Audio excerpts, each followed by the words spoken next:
Limerence by Raina Barnabee. Part 1. A limerence is a state of intense infatuation or obsession with another person, characterized by intrusive thoughts. It's often described as an all-consuming experience that can feel like a roller coaster of emotions. The idealized person is called an LO, which stands for limerence object.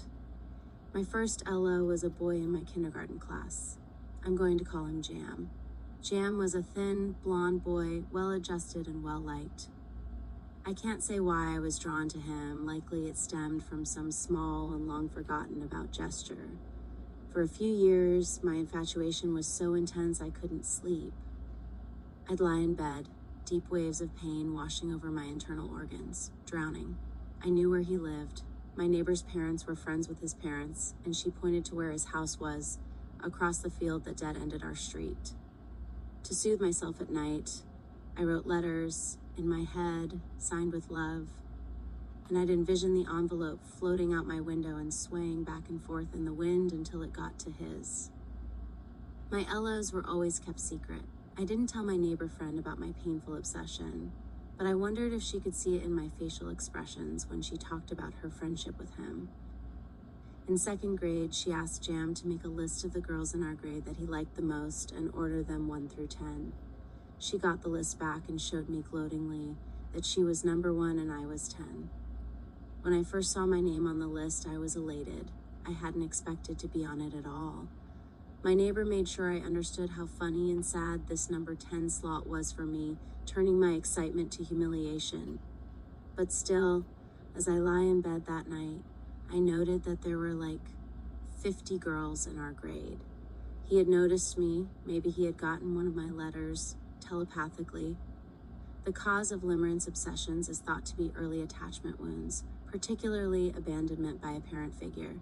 For me, this checks out. My mom did leave us for a year when I was in second grade, but even before that, she had abandoned me. I remember her coming home from work while my dad was readying me for bed, and how she would stay in her car listening to music. I'd try to run out and greet her, but my dad pulled me away from the garage door. She needed time to herself after work, he explained. She sat in there until she was sure my brother and I were asleep and she could slip in unbothered. This is the only memory I have where I longed for my mother. After a few of these episodes, I learned to transfer those feelings elsewhere. Through my school years, my lows would typically take hold for a couple years before shifting to another, like these boys were passing a ball. Often it was someone who I'd barely spoken with, someone who didn't even know I existed alongside them. Maybe I subconsciously chose this because it felt safe. I went to junior high in 2000 and 2001 when instant messaging was a new thing, and I had gotten my LO's screen name. I was bold when messaging him in a way that I never would have been able to be face to face. I was funny, cool even, but wouldn't tell him who I was. We had gym together, and I never stole looks in his direction. The peripheral view of him in passing was enough.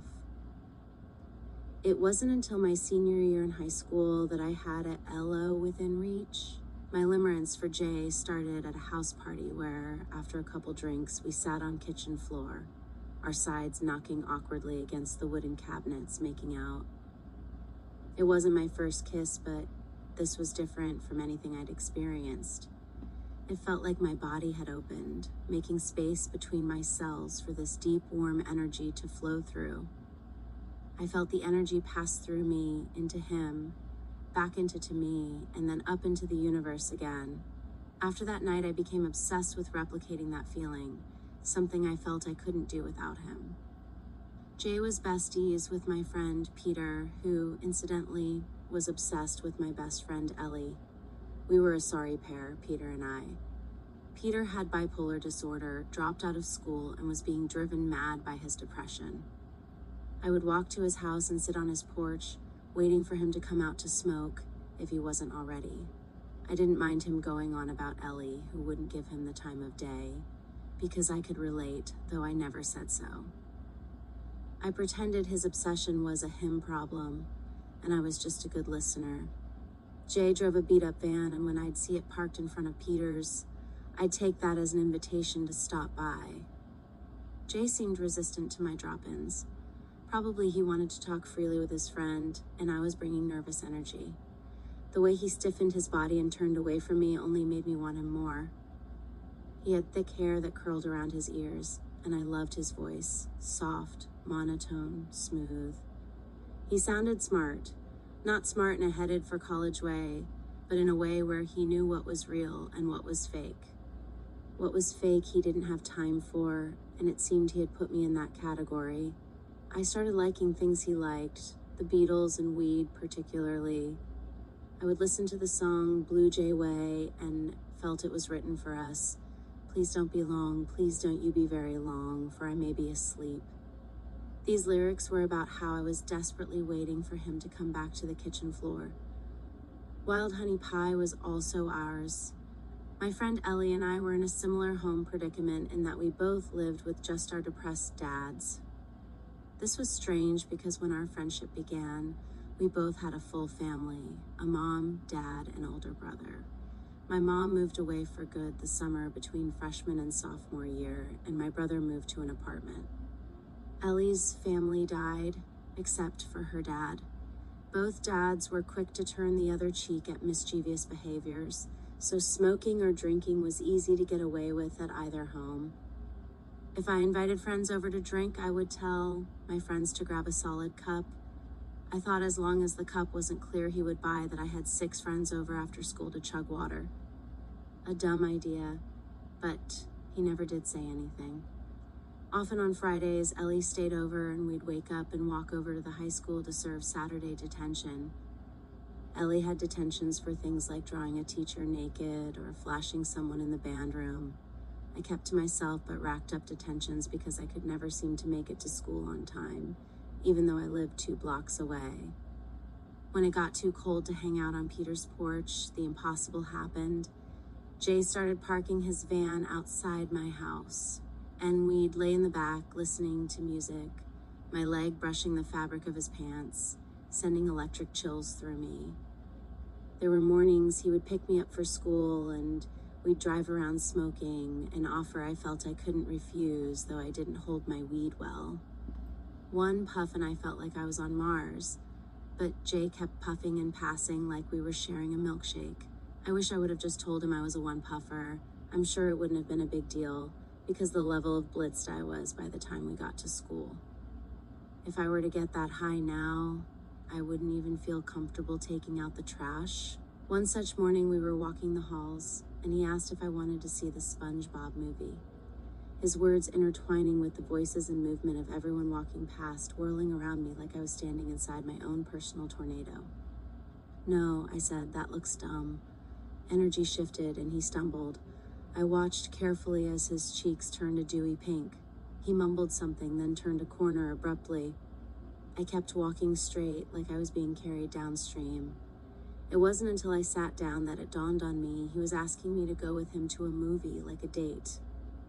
Somehow I had thought I was being asked a random and direct question. I didn't think my answer mattered any more than if I were being asked, do you like ketchup on a hot dog? I don't love to swear, but I felt like the dumbest cunt in existence. It was Friday, and I wondered if I should walk to his house after school, but that felt too forward as I had only been there a few times and always with Peter. I decided I would let it sit for the weekend and approach him Monday. On Monday, I saw him walking the hall hand in hand with Stacy Blott. I guess she had wanted to see the SpongeBob movie. Those two dated for 3 years. Pause. Part 2. Pause. From a sky view, the neighborhood where I lived with Mary and Moose is constructed like X's and squares piled on top of each other. Its wagon wheel layout had 4 diamond-shaped rose gardens and a central traffic circle surrounding a park. I don't know if I'm making sense, but it was very easy to get lost. Several times when I first moved in, I was trying to walk to Hawthorne and ended up on a street in the opposite direction. Eventually, I got to know the look of each rose garden and would use them to know if I was mixed up or on the right path. I didn't know Mary or Moose when I moved in. I answered an ad for a room in an old church that had been renovated into 3 units.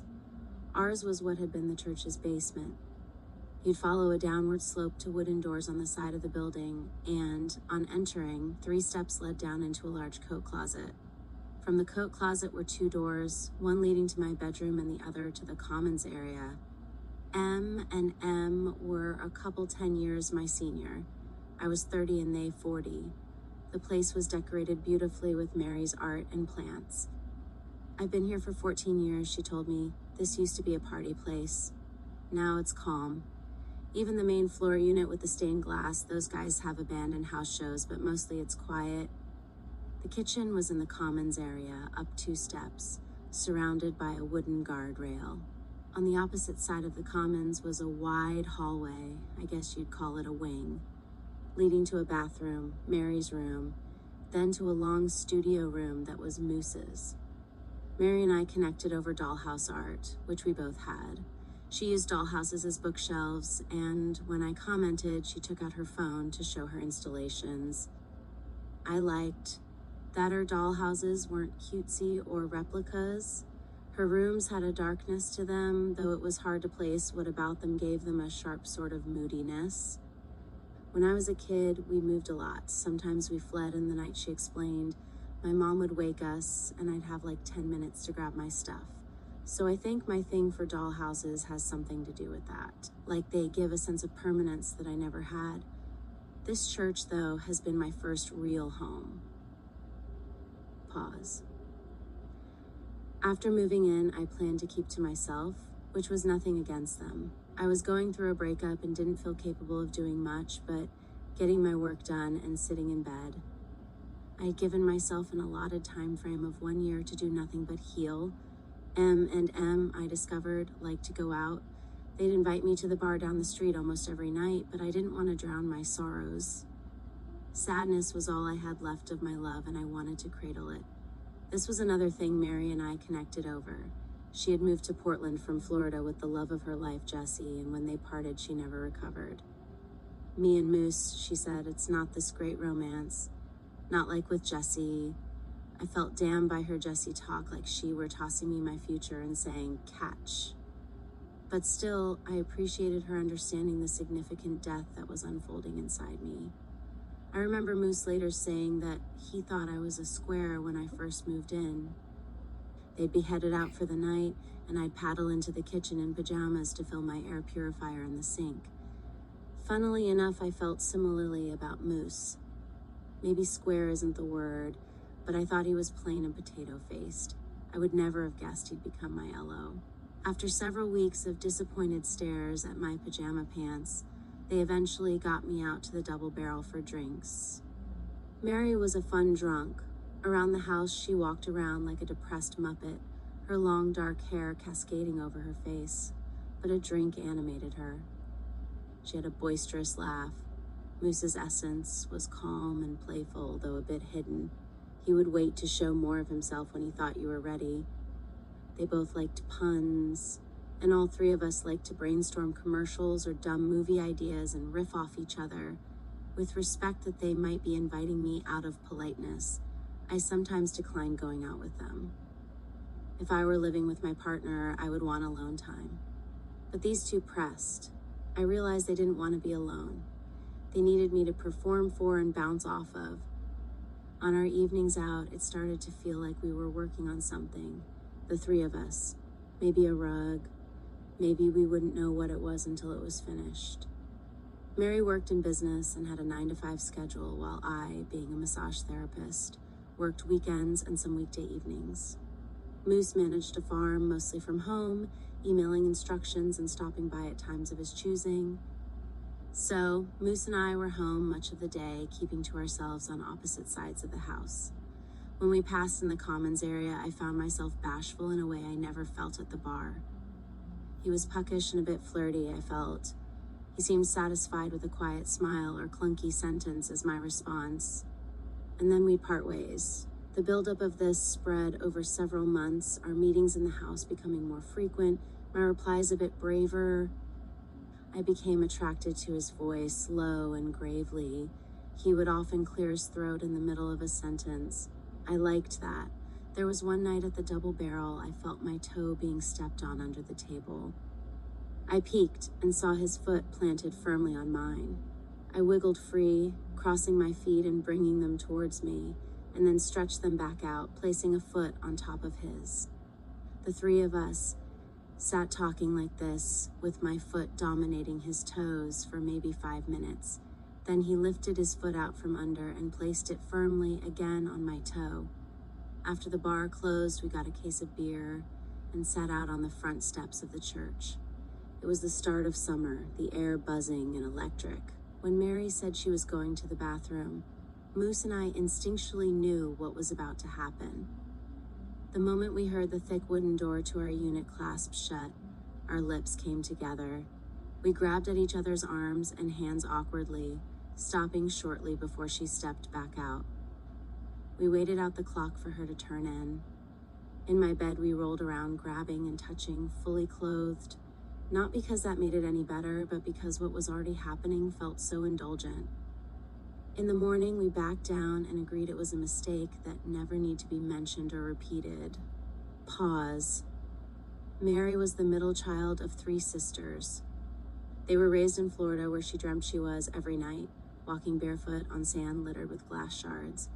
The oldest sister was married with children, and the youngest lived alone, was obese, and had several health problems.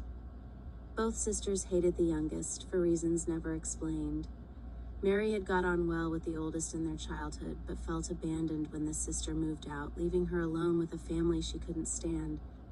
She was a precocious child, got good grades, liked to read, and didn't understand her classmates' fascination with boys and sex until her early 20s when she met Jesse. She did a lot of things with Jesse she never thought she'd do. We did heroin once, she said, but I never did it again because it was too good. Now I know, though, if I ever want to die, it will be heroin. I don't know why anyone would cut or shoot themselves when they could go out in bliss. She confided in me that her and Moose had sex only once a month, and it felt mechanical. We don't even share a bed, she told me. He sleeps on the futon in his studio. I may be mentioning this to excuse some of my behaviors, but she did say it. She also said she didn't love him, twice. She said it the first time I went out with them, when he had gotten up to pay for our drinks. Who says that out of the blue to someone they've just met? When Mary was 5, her father started a family with another woman, on which she blamed her mother for being so difficult. With his second wife, he had 3 kids, one a half-brother who corresponds with her regularly. The half-brother told their dad he found out about his first family, but her dad never reached out. I wasn't expecting him to, she lied. There was a strong connection here to Moose's family origin. His father had a wife and kids when he became enamored by their mail carrier, Moose's mom. He left that family and had 3 additional children with his second wife, Moose being the youngest. This was the one thing I could see between M and M that suggested they were more than just a tired couple who didn't know how to break up. That they were working together through heavy stuff, maybe for lifetimes, playing different roles in this complex scenario. Moose and I kept our word about staying away from each other for about a month, but with all that alcohol running through us, it was only a matter of time. Our second incident comes back to me only a little and with incredible fuzz. What I remember most of that morning is its essence, the hot July sun poking through, light rain tickling my face, and the 2 of us. For some reason, Speed walking through the neighborhood, him insisting he and Mary weren't a real couple. They didn't even sleep together. Me saying things like, break up then, you need to break up first. I turned away when he tried for a kiss, and later, cupping his cheeks in my palms, I planted one. Firmly, at least we had sense enough to part ways, each to our own bedrooms, before Mary left for work. In the afternoon, I sauntered out when I heard him in the common area, and we both had a laugh at ourselves. We said, what happened? Why were we so dramatic? I'm so sorry, I don't know what's going on with me. I think it's the mixing of whiskey and beer, and so on. After divulging on how ridiculous and funny and sorry we both were, we sat for breakfast, as normal a thing as any 2 roommates might do. Pause. Around this time, my ex-partner, Robbie, started showing up at the Double Barrel. As he approached our table, I experienced a melting pot of conflicting emotion. I don't want to get too deep about our breakup, but I left him because he had mental health issues that he refused to get any sort of help with.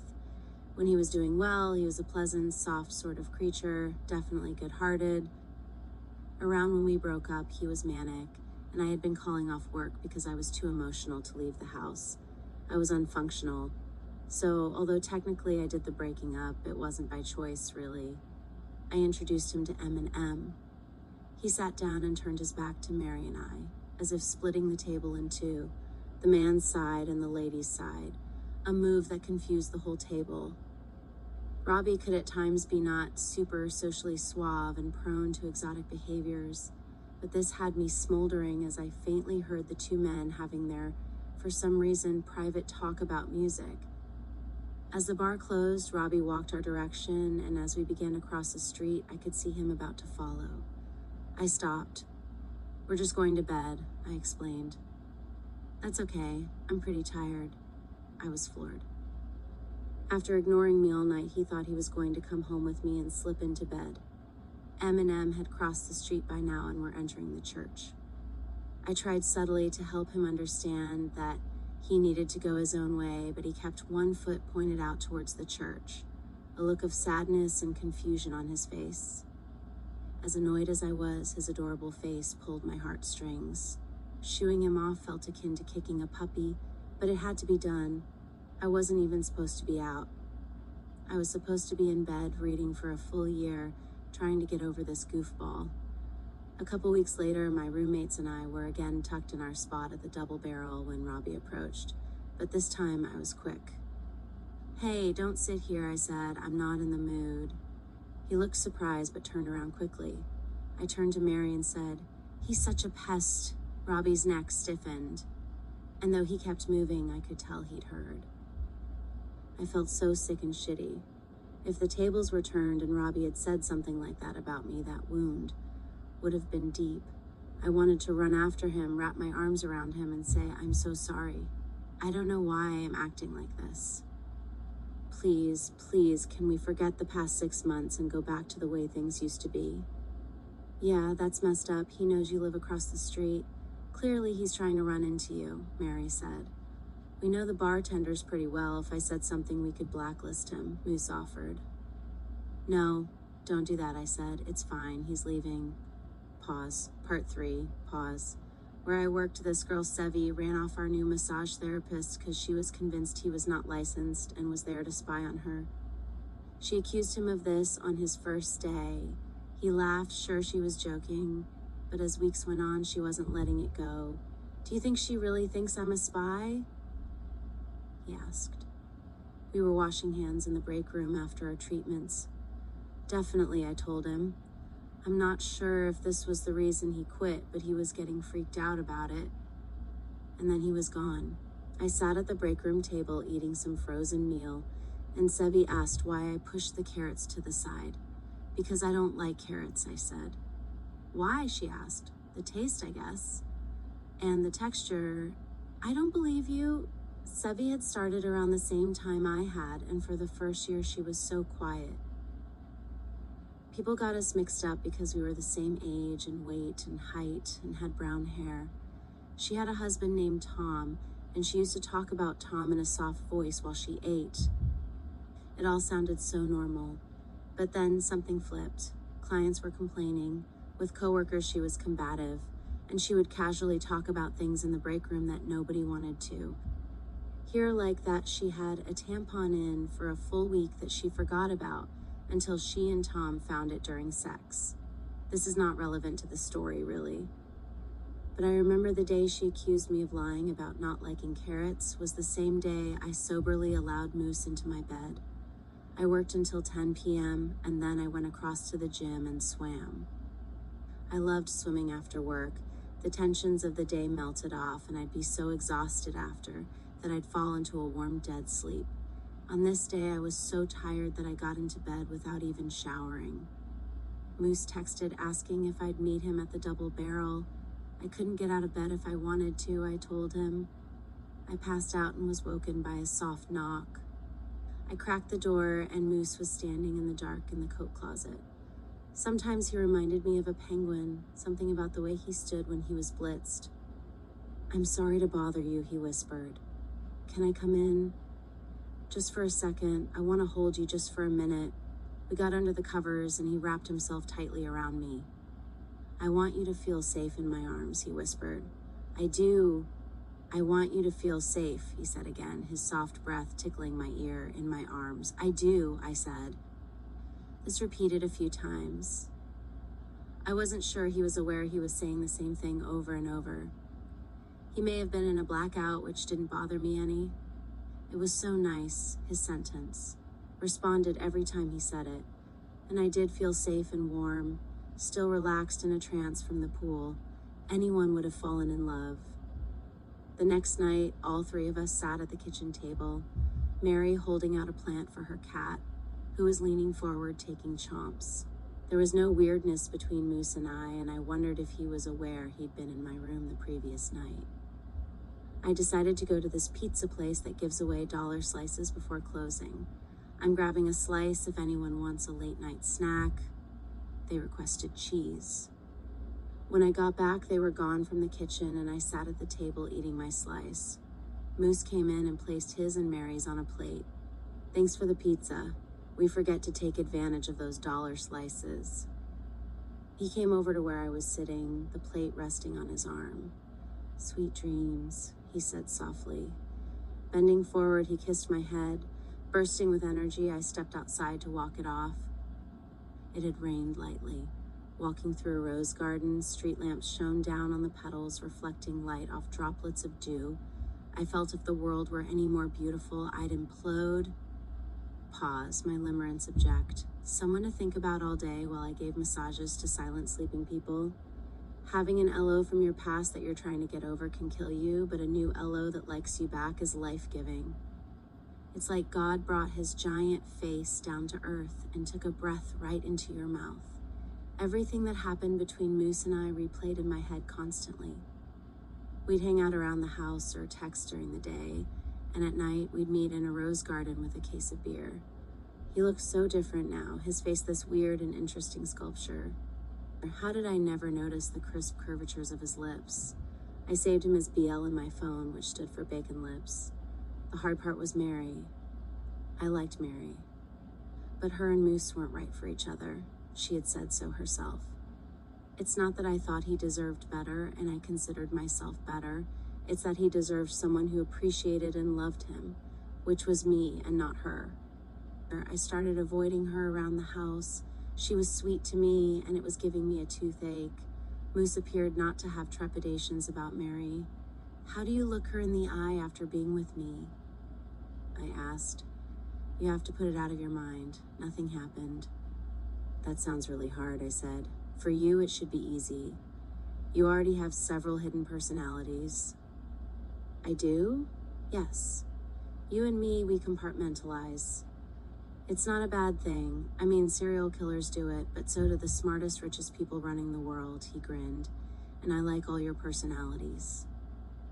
At first, I declined invites when M and M knocked at my bedroom on their way to the bar, but eventually I was right back to sitting with them at the Double Barrel. The whole "it never happened" stuff went a lot more smoothly after a couple drinks. Mary, having work in the morning, would leave the bar around 11 and Moose would stay. I'd walk home with her, sit in my room for maybe 10 minutes, then go back out. He slept in my room most nights. He'd set his alarm for a little before hers to go back to his futon in case she checked on him before work. Getting to his room, he didn't have to risk passing hers. He went out the coat closet and walked around the church to an alley door that led straight to his studio. While I remember this as the happy times, the drinking was getting out of hand. I'd been a binge drinker in my early 20s, but not like this. I found myself waking up in the middle of blackouts. Like I would suddenly find myself sitting in the darkness on a bench in a rose garden. Moose would be talking and I'd have no idea what he was talking about or how we got there. I once woke up to him fucking me. In a twilight between wake and sleep, I murmured, my God is right," he replied. The sound of his voice startled me and I came to. Once I woke up and we were in the darkness of the coat closet, and he had me against the wall, his hand on my throat, strangling me. I stretched out my leg to knock over a large floor vase, and when it shattered, I ran to my room and locked the door. "What were we fighting about last night?" I asked in the morning. "We weren't fighting. Why were you strangling me? No one was strangling you. You walked into a vase when we were coming in and it broke. It woke Mary. It's okay though. I cleaned it up and she wasn't that attached to it." The main unit above us had to clear out for a few months for renovations. Our unit, Mary told me, was renovated a few years ago and they had put all her stuff in storage and stayed at Moose's mom's. Mary found a way up into the empty unit through an unlatched window. We went through and were in a tiny bedroom. The space wasn't as I imagined. It looked almost like the insides of a wooden mill. The living room and kitchen area was as big as your average congregation room, with its little step-up area where the preacher would be. They use that as a stage when they have house shows, she told me. The big stained glass piece was mostly dark in color, so little light emulated, and there were no other windows. The second floor was a large loft area with 2 rickety wooden ladders on each side of the room as stairs. Several bedroom nooks were scattered like little mouse holes. Mary pointed her flashlight towards a decrepit set of stairs that led to the bell tower. She said, "There's a balcony around the bell. People would hang out and smoke. They don't really do it anymore, but they used to ring the bell at parties." Mary didn't get invited to their parties anymore because a few years back, I guess she made out with one of the boys and Moose punched him in the face. We didn't go up to the bell tower due to the crumbling steps. A few things needed fixing up, but a full renovation would ruin this place. I felt like I was seeing something special right before its devastation.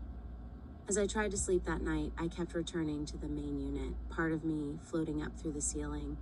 I walked the dark rooms, feeling my stressed body rolling around in bed with each step.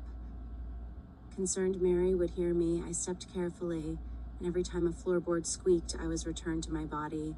Feeling I'd almost been caught, I'd advised myself to stay in bed, but my excitement and curiosity was too much, and I'd float back up again. In the morning, I sat in the kitchen with my coffee, and Mary came in with messy hair. "I had the worst sleep last night," she said. "I was dreaming you snuck up to the top unit. I could hear you up there, but every time I got out of bed, the noises stopped. I was half awake all night, and I was so mad at you for some reason." I told her about my experience, which she took in with little comment and a blank face. I wondered if she thought I had really snuck upstairs, or that I was lying about my half-dream thing. It's not that impressive when you tell someone something and they say, "Me too." Anyone can say, "Me too." But for me, her having told me her thing without there being any way for her to know about my experience, I felt shaken up. Particularly with the recent going-ons of the house, Mary and I having in-sync consciousnesses could be a dangerous thing. I voiced my concerns to Moose. "Don't worry about her," he said. "What's the worst that could happen? We get caught. Then what? She'd be mad, sure, but she'd get over it. She knows her and I aren't working. You've seen that." Is it so wrong, us feeling the way we do about each other? "I don't know. Sort of," I answered. "This thing between us is very natural, beautiful even. We should take precautions, though, and handle this the right way for Mary. For now, we'll have to keep like this because I've got too much going on at work to think about moving. Plus, Mary is trying to find an antidepressant that works for her. Eventually, my schedule will clear, she'll be in a better place, and I can move out. You could move, like a month or 2 later. It would be best if we stayed quiet about it even after that to give Mary space and time before we risk her hearing that we're living together. And even then, we'll just say we reconnected after we both left the church complex. But it made sense, sort of. Pause. My mother, who lived in Idaho, wanted to drive to Portland and stay a few days at the church, which I had major apprehensions about, not only because of my delicate roommate situation, but also because of something a therapist had said to me last time she came around. Set and keep boundaries, I had been told. Make sure you have time for yourself each day. Have your own space so you can retreat for the night or even for a few hours in the day if needed, and always prioritize your mental health. I suggested my mom rent a room nearby, but she fought me on it. I have to be more careful with money than I used to, she said, not explaining why. Well, it's just a few days. I can pay. No, she said crossly, that would be ridiculous. I'll stay with you. Surely you can stand your own mom for just 3 days. The day before she was due, I vacuumed and organized my room. The blanket on my bed, one my aunt made, was once white with small yellow and blue flowers, but was so overused it turned gray, so I folded it up and replaced it with a new yellow blanket from Target. Mary was very tidy, so the rest of the unit didn't need my touch. At the double barrel, I talked over my anxieties with M and M. These things never go well, I told them.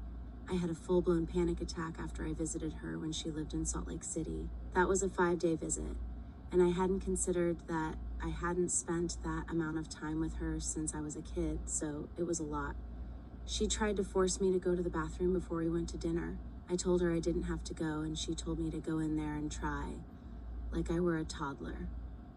And this was only 3 years ago. I was 27. Then she tried to put her foot down at a restaurant about me putting a sweater on because she was cold. Then she accused me of playing a trick on her by melting ice cream in her purse.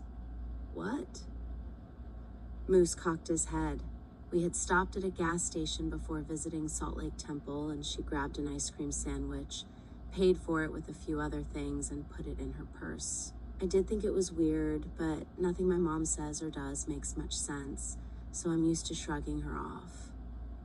Then at the temple, she slides her hand in her purse and it's covered in melted ice cream. She shouted, "Little Missy." The temple was mostly empty, but a few people turned to look at us. She accused me of pranking her. I told her I didn't, but she didn't believe me and was going on about how much her purse cost and it wasn't funny. I told her, "You bought ice cream at the gas station, remember?" "No," she said indignantly. "I bought cookies." "Well, where are the cookies?" She reached in her purse and pulled out the leaking package. A Girl Scout ice cream cookie sandwich. Still, though, it was my fault. She was angry I didn't say anything if I knew she was putting ice cream in her purse. Mary asked, "Why would a grown woman buy gas station cookies?" I shrugged. "I understand how you feel," she said when my mom came to town. She went on to talk about her mom, who she can't stand much. "Sorry you girls have a hard time with your moms," Moose said when she finished. "My mom's great, so I can't imagine."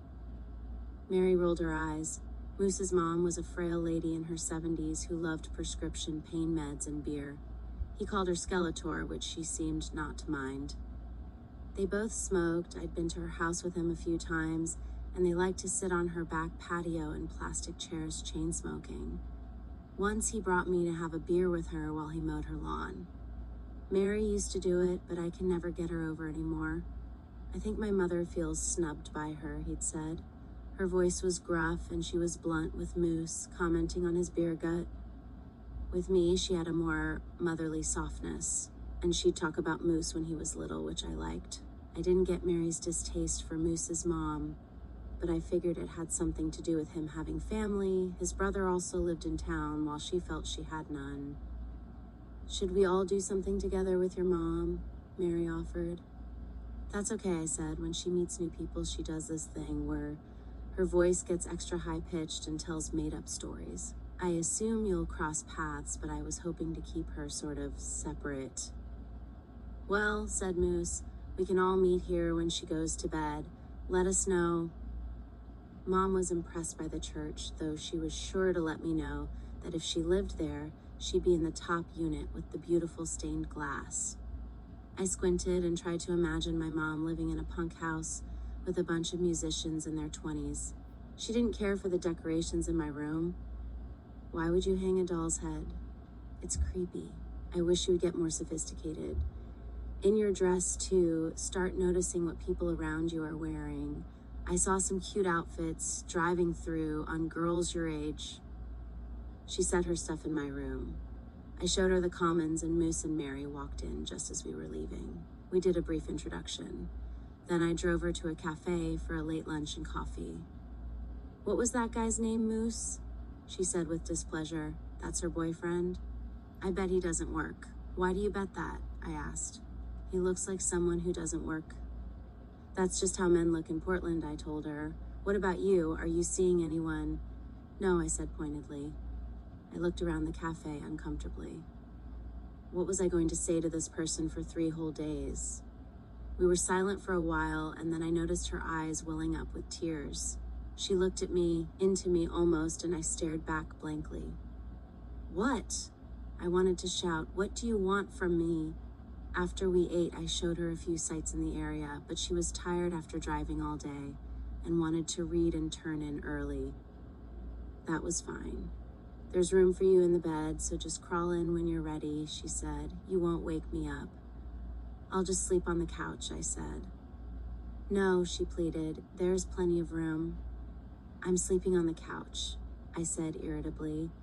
I opted to stay in as M and M headed out for the night. My social battery was spent, and we had a day trip planned for the morning, a drive out to Astoria, a cute seafront town an hour away. We scuffled a bit on our drive there because she wanted to listen to Fox News. I persuaded we should listen to music, and she motioned to a CD book in her back seat and told me to pick something out.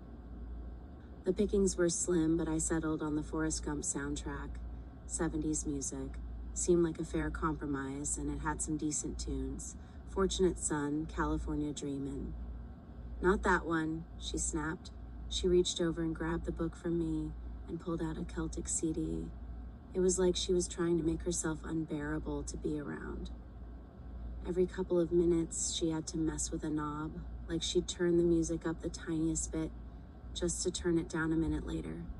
She did the same with the air conditioning. Our big fight that day was in the gift shop at the Columbia River Maritime Museum. She wanted to buy me a yellow raincoat that said Astoria, Oregon in big letters on the back. I said I wouldn't wear it. She tried to insist that she should get it and I should wear it, her voice getting loud. This was just like when I was a kid. If I didn't do whatever she wanted, especially in public, she would get loud. Imagine being 6 years old, going into a store with your parent and thinking, "I hope we're in and out fast and she doesn't throw a tantrum." The raincoat incident may not sound like a huge fight, but it went on for longer than you'd think. Eventually, she settled on buying it for her boyfriend's son, who, as I let her know, would never wear a yellow raincoat. On the way home, I let her listen to Fox News, and by 8, we were standing in my bedroom. "Well," she said, her voice uncharacteristically timid, "I guess I'll turn in and read."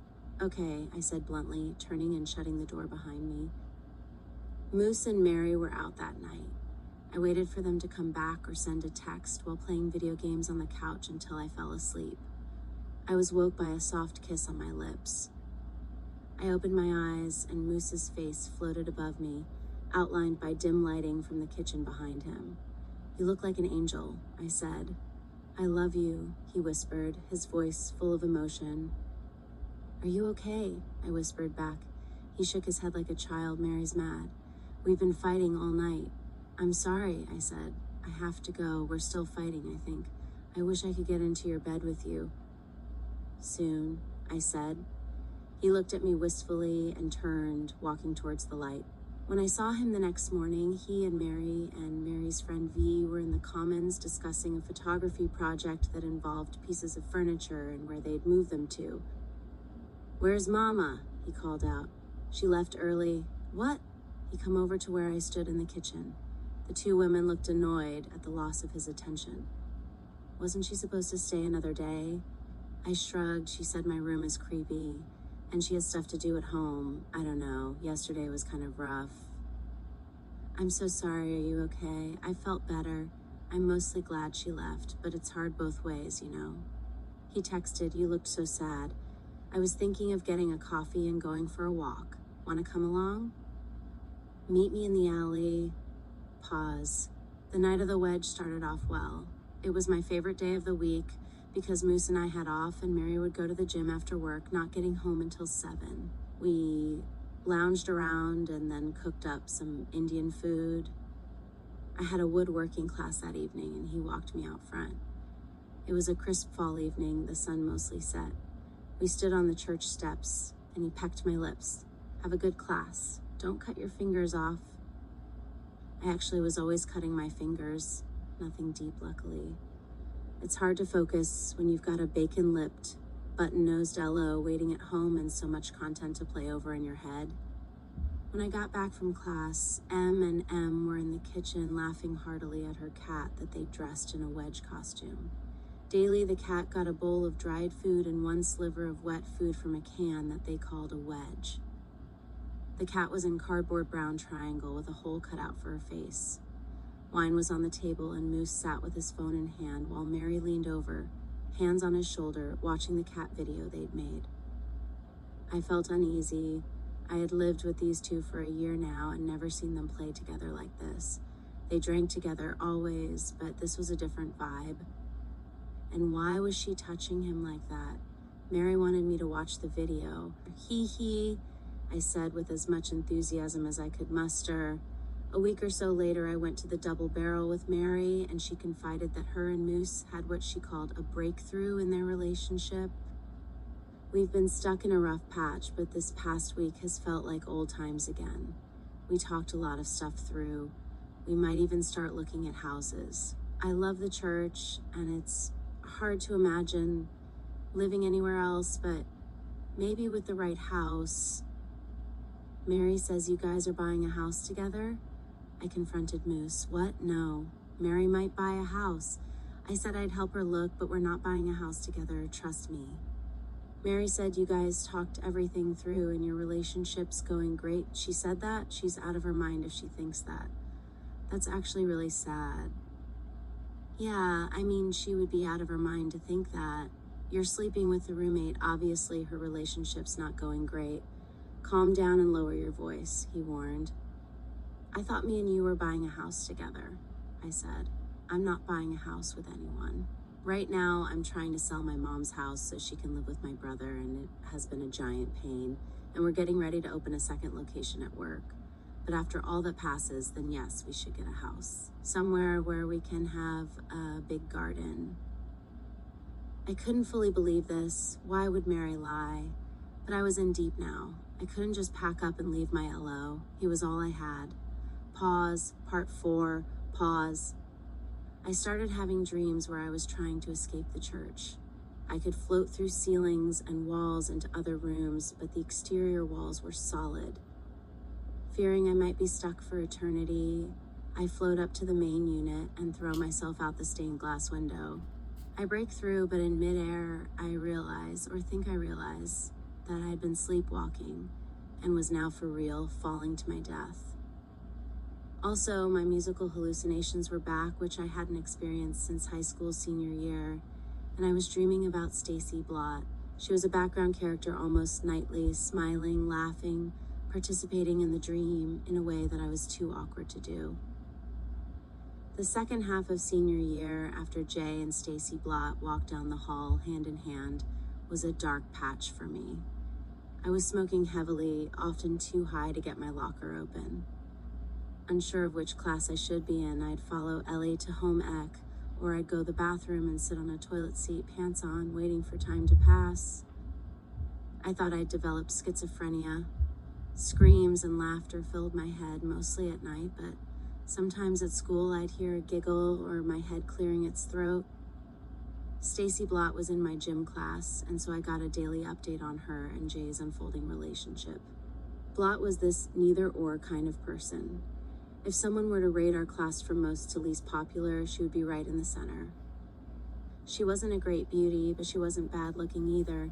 She was bubbly in a way that was only mildly obnoxious, while occasionally endearing.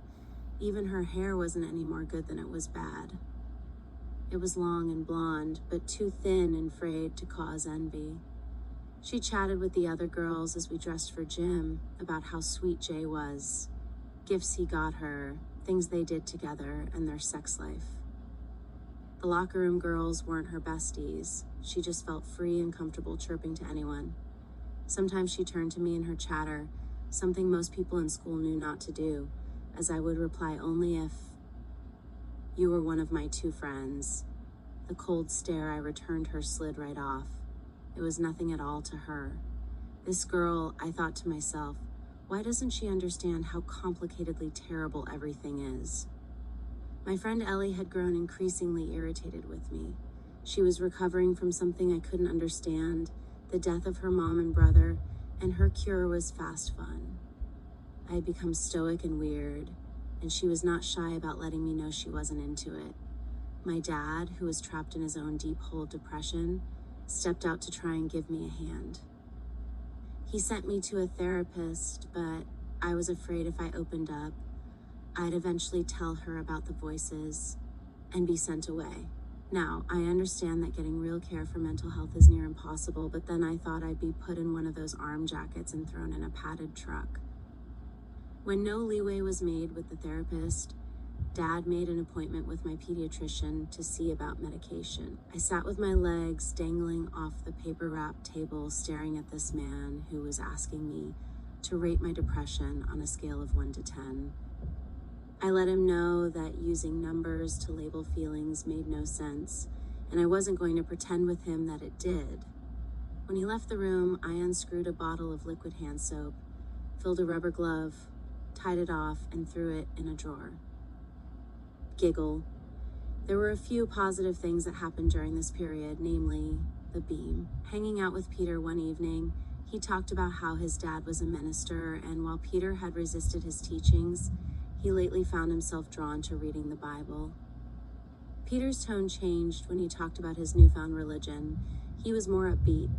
I wish I could find God, I told him, only meaning it a little. It was late when I got home and I went to bed, but when my head hit the pillow, I heard radio noises.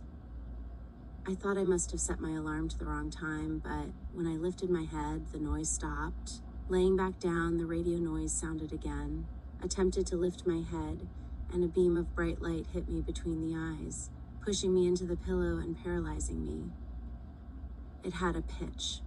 I can't remember it exactly, but I've wondered since if it could have been the same pitch as the Hindu Om sound.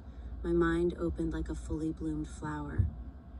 The best I can explain it is if you imagine that feeling when you're upset or overthinking and your mind feels like a tightened fist, this was the opposite of that. I was thinking nothing, my mind completely relaxed. It was pure bliss. I don't know if I laid there for 3 minutes or 20 seconds, but eventually the beam vanished. When I could move again, panic and fear overtook. Shaking, I crossed my room to flip on the lights. I knew whatever had happened was significantly more meaningful and powerful than the screams I had gotten used to hearing before bed. Still, I would not or could not believe in God, not in the traditional sense anyway. The vengeful God of the Western Church or all-loving God of the East, I couldn't buy into these humanized concepts of higher power. But I did believe in the beam. I theorized that it may have been the same light that flowed through Jay and I as we'd kissed on the kitchen floor, only then it had been a thin stream where what I experienced that night in bed was the beam at full blast. I returned to this memory of the beam in times of darkness, for if the beam had the power to flow through my pathetic human body, I could only imagine what bliss could be waiting for me from the beam when I pass on. Maybe I could even be the beam someday, if I were good. Maybe I could be the beam if I were bad too. Not long after, I had another nighttime visitation, this time by a voice speaking a foreign language. If I cleared my mind, I could take in what was being said, but if I hesitated, the words stopped flowing through me. This went on for a while, me relaxing and receiving the message, while occasionally my perplexed mind interrupted. When the voice left, panic hit, and I again had to sleep with the lights on. Whatever was said to me that night was not a message for the mind, and so when it left, I remembered nothing of what was said. But I could sense it was engraved in me somewhere and that it was going to guide me. Still today, I believe in this, though I'll admit I've achieved little for someone with that sort of guidance. And then there was the music. Musical ear syndrome or musical hallucinations are not associated with mental illness. It's a common phenomenon with the elderly or anyone experiencing hearing loss and is sometimes referred to as a kind of tinnitus. I was not old or losing my hearing, but I did find a few others on musical ear syndrome chat boards who were young or had been experiencing it since their youth with no clear explanation.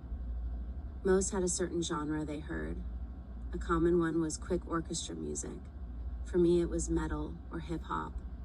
One time I heard a 50s bubblegum tune and grabbed a pen to write down the lyrics. I never recognized the music and was trying to figure out if my mind was writing full songs or if they were songs I'd heard and had gotten stored in their full complexity in some brain fold or something. I could not find a lyrical match, suggesting it likely the former. Back then I enjoyed my musical hallucinations. My self-esteem was shot, but the music made me feel I was using a part of my brain that most people couldn't, making me a genius in some way. Now, at 31, with the musical ear syndrome returned, I didn't feel like a genius. I felt like I was regressing. After I graduated high school, I left my little town for the city, and with me did not come the voices, visitations, my marijuana habit, or my miserable limerence for Jay. When you move, I discovered, you get a complete refresh. How then had Stacy Block caught up with me 700,000 miles away from home? I couldn't fully believe this. Why would Mary lie? But I was in deep now. I couldn't just pack up and leave my LO. He was all I had. Pause, part 4, pause. It was rare I'd go to the Double Barrel alone, but I was hungry and didn't feel like being in the Commons area where M&M were playing video games. I ordered a beer and a burger and sat scrolling when I felt eyes on me. I looked up and Robbie snapped his head forward, pretending he hadn't seen me. He was playing the pinball machine. I got up and walked over to him. "Hey," I said brightly. "Don't be mean to me," he blurted. "I'm not going to be mean to you. I'm just getting some food." "What is this?" I reached forward and touched the white choker shell necklace he was wearing. It wasn't his style, and I hadn't seen a necklace like that since 2001. "Conch shells," he said. He sat down with me, and when the burger came, I asked if he wanted half. He nodded. When we met, his diet consisted of gas station hot dogs and orange juice. Part of my attraction came from this idea that he needed to be looked after, and I enjoyed cooking healthy meals for us. Making sure Robbie was fed felt like old times. Being a man of few words, Robbie rarely texted, but I got one a few days later inviting me over. The house he moved into after our breakup was decrepit but charming. He told me it used to belong to the mayor of Portland and was used in filming Free Willy too. I didn't fact-check this, but it seemed plausible, like photos of the submerged Titanic. You could tell it was once grand with its detailed railings and balconies. His roommates were guys in their 20s and 30s, all with some sort of substance abuse problem. We sat in his backyard in the tall grass, he in a fun, goofy mood.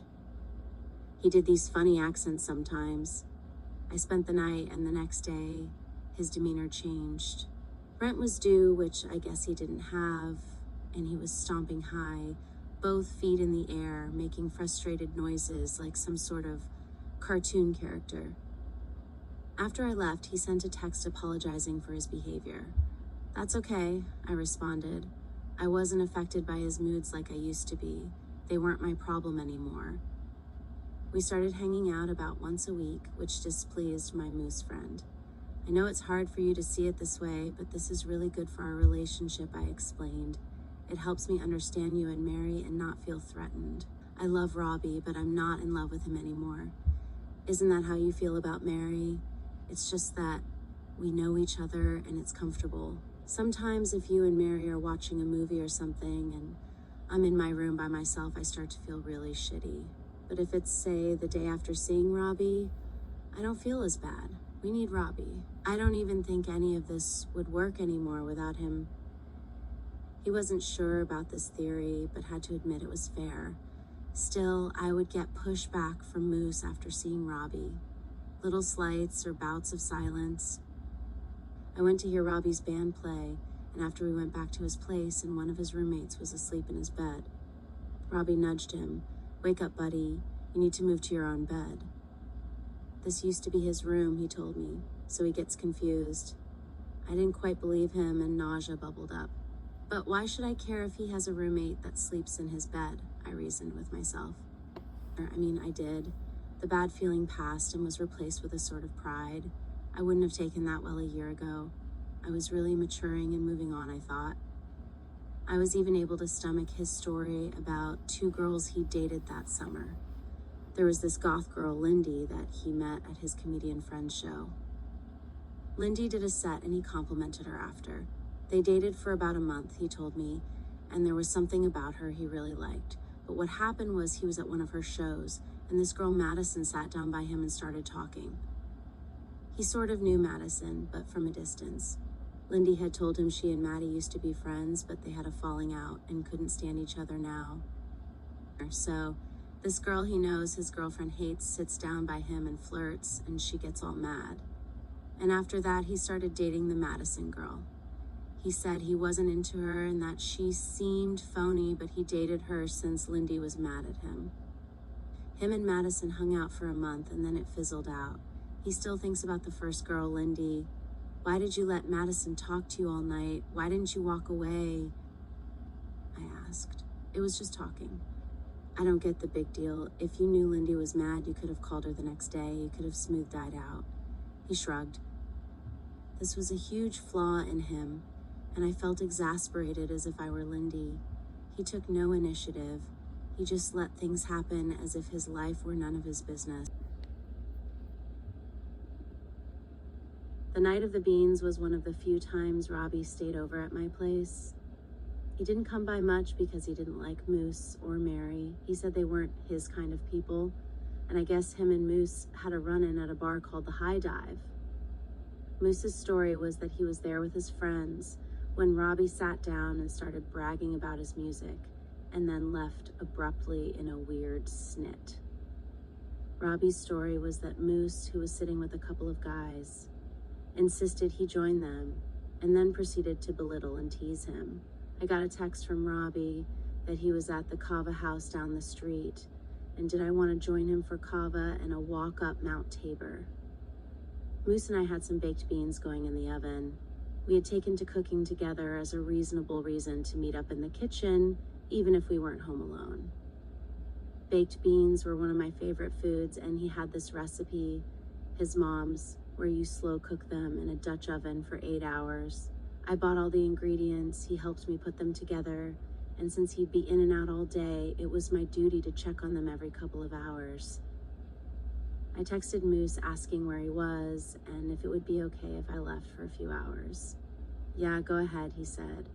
I got it. The beans were done around 10. Robbie and I were in my room watching a movie, and I scooped a bowl for us to share. Moose, who I was sure had recognized whose voice was coming from my room, started sending passive-aggressive texts, which by the time we were turning in had turned to full-blown meltdown texts, saying he hated me and we were through. I sighed and set my phone face down. I woke briefly around 3, checked my phone and saw he had locked himself out of the house. Wrapping myself in a sheet, I went to let him in, and when I opened the door, he was sitting against the wall surrounded by beer cans, smoking a cigarette. He looked pitiful. When he saw me, his eyes lit up. You look like an angel, he said. I gave him an icy stare and went back to bed. In the morning, I noticed the front walk was cleared of any signs of camping out as I said goodbye to Robbie. Excited for a breakfast of eggs over baked beans, I was scandalized to open the fridge and see no beans.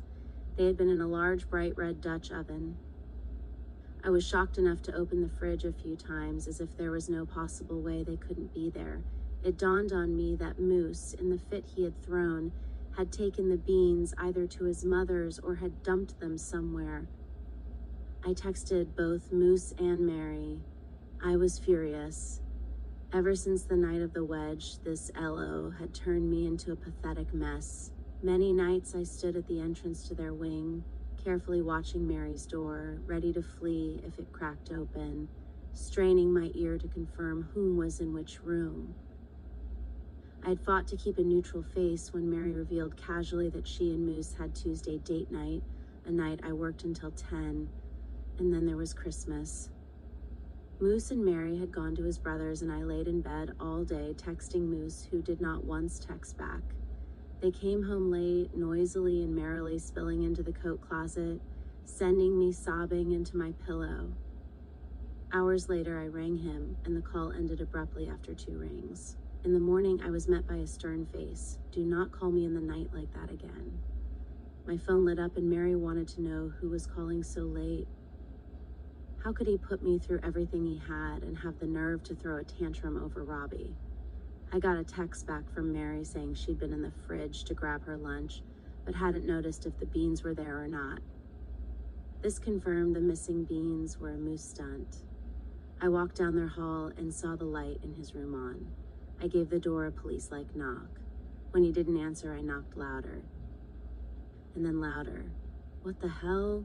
he said, finally cracking the door. "Where are the beans?" I said. "The beans that we made yesterday?" Yes, obviously the baked beans that we made yesterday. "They're in the fridge," he said plainly. "They're not. You did something with them. They're in there. I had some last night. They turned out really good. Here, I'll show you." He took off down the hall and I followed. "Huh," he said as we stared into the fridge. "They were right here. Did you take them to your mom's? Or did you dump them somewhere?" "Dump them somewhere? I haven't been to my mom's. I paid for the ingredients." "You stole from me," I said. "Sweetheart, nobody stole from you. Who would steal beans? Can you hear yourself right now?" "You can't stand when I spend time with Robbie, which is some crazy bullshit. I know you sleep in her room every Friday and Saturday. This isn't fair to me. How am I supposed to live like this?" "Okay," he said. "I'm sorry for all the weird texts last night. I wasn't even mad at you. I was mad at Mary. I took it out on you, which wasn't right. For that, I apologize. But it had nothing to do with Robbie. And I don't know where the beans are." "Right. Hey, I like Robbie. He's kind of funny. Where is he? You two don't have to squirrel away in your room when he comes by. He doesn't like you guys. He says you're not his kind of people." Moose laughed, ironically. "Well, look," Moose was shoving his arms into his jacket. "I don't have time for this. I have to get to work. I hope the beans show up. I'm going to be in and out of meetings all day, so I'll have my phone off. Don't text." At work that day, Sevi and I were at our lockers, and she took notice of the small can of Bush's baked beans that were in my locker because I like to get a half sandwich from Subway and eat it with a side of beans. "Hey," she said, "those are my beans. You got those from my locker." "No," I said calmly, "I bought these. Then what happened to my beans? They were in my locker, that same size and brand." I continued rummaging my locker for my lotion belt. "Bushes!" she exclaimed. She reached her little hand towards my locker, but I slammed it shut, attracting attention from a quiet older man who sat at the break table reading. He glared up questioningly, and I realized my aggression was more than the situation called for, so I went to my massage room and sat on the floor until it was time to bring back my first client. All day while I was massaging, I thought about the beans, if there were any other possible explanations of what could have happened to them other than Moose stealing them to punish me for having Robbie over. I couldn't come up with anything. I thought about Sevi. Probably she had seen the canned beans in my locker and remembered the sight of them, but didn't remember they were from my locker, not hers. Or maybe she saw my beans, decided to get her own, ate them, then forgot she ate them. Though I had never seen canned beans in her locker. I struggled to find the connection between accusing Moose of stealing beans and having Sevi accuse me of stealing beans on the same day. Was the universe trying to tell me something? Ultimately, I decided this was likely one of those coincidences that really is just a coincidence. There were baked beans at my house and in my locker because I love baked beans. Moose acted out of jealousy, which was in character, and Sevi was a nutball. There was nothing more to it than that. At the end of my shift, I undressed the table and was wiping it down when Sevi lunged herself in my doorway with a large toothy smile. "Sorry for being a big bitch today," she said. "Oh, it's fine," I said. "So you do think I was being a bitch then?" She was still grinning. I stopped what I was doing and looked at her. We stood in an eye lock for what was probably a few seconds too long. I don't know, I said finally. Well, sorry again, she shrugged and set off down the hallway humming. I checked my phone and saw I had a text from Mary offering to bring home a small container of beans that Moose packed in her lunch. She said she didn't even like baked beans, so it was no problem. I told her that was okay and that actually I wouldn't be home till the end of the week. My dog-sitting job starts tonight, I reminded her. I'd have a house to myself for 5 days with 2 dogs. I felt so relieved to not have to interact with M or M for 5 whole days. Plus, I had gotten a full bottle of prescription pain pills someone had given to Robbie, who didn't want them and gave them to me. I didn't have work the first 3 days and planned to lounge around alleviating pain. The dogs I was staying with were Tank and Adiv. Tank was a mild-tempered white pit bull with pretty pink gums and paws, who was randomly vicious around dogs that weren't Adiv. Adiv, who was many years her senior, was a goofy, long-legged bloodhound and clumsy stepper who reminded me of Scooby-Doo. I'm going to come right out and say something that I am ashamed of, but the unfortunate truth about my stay with these two is that I was so high that I filled their bowls with chicken feed every single day. The fucked up part about it is I didn't even realize that I was giving the same feed to the chickens as I was to the dog. In the morning, I would bring the chicken bowl in and fill it with feed, then fill their water bowl. Then I would grab the dog bowls and fill those with feed, not making the connection it was the same bag I just reached from. I was told each dog ate 2 bowls of food a day, so by the end of day 2, when Adiv hadn't taken more than a lick, I got concerned and texted their owner. Adiv's not eating at all, I said. Tank had a bowl each day, but little interest in her second bowl. Should I get some wet food to mix in? This happens sometimes, they just miss me. I wouldn't do the wet food, it could cause diarrhea. Adiv will eat eventually. On day 3, I mixed a small bit of mushrooms with my pills. The backyard had a large caged area for the chickens. I let the dogs out and chilled back there for a while. I slipped into a mental state where I was picking at dirt with sticks and finding objects or rocks I liked and getting really drawn in by them. I don't know how long I was playing in the yard, but eventually I came to enough to feel self-conscious about being a woman in her 30s, squatted in the yard playing with a stick. The dogs and I went back in and I poured Tank a second helping of chicken feed. She looked at me curiously, her head cocked, like she were trying to decide if she had been bad in another life or if I was just a moron. Fortunately for me, she internalized. I sat down on the couch and Adiv put his giant arms on either side of my body, barricading me in place. He was looking me deep in the eye and barking. Adiv, I exclaimed, pushing my hand into his chest. Down, down, boy. He was too heavy to push off. He growled, and for the first time in my or probably anyone's life, I felt afraid of him. I shifted uncomfortably. Eventually, I freed myself from his arms and thought I'd go upstairs to take a nap. Somehow, I had locked myself out of the bedroom. I could sleep on the couch, I thought, but the dogs wouldn't fit, and they were used to sleeping by a human. Also, I didn't want it locked when their owner came home, because I didn't know how to explain how the door got locked from the inside in the first place. And so, I called Moose. When Moose got to the house, the dogs lost it. I think they thought he was there to rescue them. Moose had little dog experience and was visibly uncomfortable as they threw themselves at him. The fear in his eyes sent me roaring. I had never seen this man afraid. I'm sorry, I said between laughter.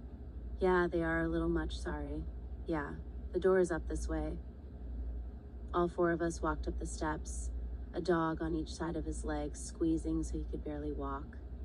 He took out a credit card and used it to unlock the door. It was fairly simple, something I could have YouTubed. We went in the room and laid on the bed. Both dogs jumped up and stomped all over Moose's torso, while I, on my back, legs bent in the air, rolled around laughing hysterically. Moose had no clue what to do about any of this. Can you get these guys out of here? He asked. I'm sorry, I led the dogs out of the room where they laid by the door, whimpering. They are sort of always like that, but they're being extra today, I said. They're a couple of freaks, he said. I gave him a blowjob, but he didn't fuck me. I felt like we were in a movie scene where a cheating businessman, his back to his mistress, zips up his pants as the girl, still in bed, desperately grasps for attention. He headed downstairs and I trotted after, asking if he'd come by again that night, reminding him I'd still be here tomorrow night too. Or you could come by before work tomorrow, I said. I don't know if I can, he said, not looking behind him. I'll let you know. I held the dog's collars as he went out the screen door, letting it slam behind him. I didn't hear from him. When I got back to the church, Mary again offered the small container of baked beans, now 6 days old, that Moose had packed in her lunch. I'm sorry you didn't get any, she said. I bet he was drunk and ate them, and is too ashamed to admit it. There's no way he could eat all that, I heard myself saying. That was 2 pounds of dried beans. What I was saying was dumb and reckless. It was better for Mary to believe he had lost control and ate too much than that him and I were having some weird tiff. I hadn't thought much about the beans during my dog stay, but now that she'd brought it up, I was hot and bothered. She looked at me with curiosity. I know how you feel, she said. He lies to me all the time, too. He's just sort of an asshole. I can't remember how I replied. I wanted to apologize, but that wouldn't have made sense. I went to my room to lie down. I knew that he knew that I knew he took the beans. There was no question about it. Yet he was going to shrug and deny. This wasn't about beans anymore. He was saying, I will do whatever I want and lie about it, and you have to learn to accept that. If there was any hope of our relationship surviving, I would need a confession. I picked up my phone and sent a light-hearted plea, no anger, just a request for truth. I got a text back quickly. It said, if you mention those goddamn beans one more time, I swear I'll never speak to you again. Okay, I responded. I don't think you're getting how much I don't care about the beans. You took the beans. So what? I love you. I just want us to be able to be honest with each other. I lie there for a while and finally my phone buzzes. It was my friend whose dogs I'd watched. Why is there chicken feed in the dog bowls? You weren't feeding them that the whole time, were you? The text included a picture of the chicken feed in bowls. I thought about each time I went to fill the dog bowls and where the bag was, and then I thought about the bag I used to feed the chickens. Oh my God, it was the same bag. And of course, I know what dog food looks like. Robbie has a dog, and I wasn't responsible for feeding, but I had. Seen the giant round kernels in the bowl. How had I not realized it didn't look anything like dog food? I was maybe more out of it than I realized, especially those first few days, and I was thrown off to there being something wrong because the pit bull was eating and the hound by day 3 started eating some. Those dogs had been put through hell. Thinking about the way Adiv had me pinned down, I was in real danger, I realized. Adiv's an 80-pound dog. After a full day with no reply from Moose, I tried calling him. I was blocked. Pause. Part 5. Pause. The universe would not allow me to live comfortably after I left the church. I moved to 3 different places before accepting that energetically I had been kicked out of the city I loved, with its snow-capped mountains and thick colossal trees. The first room was with a whiny, weaselly child, basically, in his early 20s, whose parents bought him a house and who took in roommates to pay the mortgage. I knew on meeting we wouldn't be friends. He expressed his expectation for roommates to play video games with him, which I knew would not happen, and he said he didn't like having roommates that kept to themselves in their rooms, which I knew would happen, but desperate to escape the church, I nodded in agreement. There was another girl in the house that disliked him as much as I did, and we'd both scamper out into the kitchen after hearing him leave. This girl called him Dude Bro, and we made fun of him while making our food for the day. I lived there for 3 months when Dude Bro blamed me for a first aid kit not being in the trunk of his car. He said he often left his keys on the counter and one of the men I had over must have taken them to get into his trunk and steal it. On first leaving the church, I did go through a stage where randos were staying over, but That one would have snuck into his trunk to steal his first aid kit was ridiculous. In protest, I moved all my things into storage and lived in my car for weeks. My next house was with a woman with OCD who would text photos of our loaded dishwasher to show me that I hadn't followed her many dishwasher rules, though I could never pinpoint what specifically she was trying to point out. She would also send little reminder texts while we were both in the house, like I would wash my hands, and a text would pop up reminding me that I needed to be more mindful about water usage. I was rescued from that place by a Tinder man named Jared, who I lived with for a year. He turned out to be much the same. He'd scream in my face if I forgot to take my shoes off at the door, and through anger if my nightly duties were neglected. The best I can say about Jared is at least he didn't imprison me with a trauma bond. He was all trauma and no bond, which I should thank his emotionally distant parents for. Straight trauma doesn't sit with you like a trauma bond. It doesn't own you. For years after leaving the church, I would close my eyes and envision, while trying to drift off, that I was back in my church bedroom. I was at home there. My room had been small with cherrywood walls, and when I crawled into bed, I felt nestled in. Moose did speak to me again after the night of the beans, though everything changed. I let Mary know I was moving out, but she held me to my lease, which ran for 2.5 more months. This strictness was uncharacteristic for her, and I felt Moose behind it, pulling her strings like a puppeteer. His favorite book was Shogun, and he idolized Toranaga, a king-like character who trained hawks and thought of people as hawks that could be trained to do your bidding if you knew how to play them. The likeness of his ability to convince Mary to hold me hostage to Toranaga's skillful manipulations was not lost on me. We no longer hung out during the day, but still found ourselves colliding on drunken nights, sometimes as old friends and lovers, sometimes to fight. I remember one night him pounding at my door as I lay still in my bed. The knocks got louder and louder to where I wondered if his hand would go straight through the wood or at least would wake Mary. I unlatched the door, meaning to crack it just enough to shoo him off, but he powered his way in. He grabbed me and shoved me into bed, falling on top of me.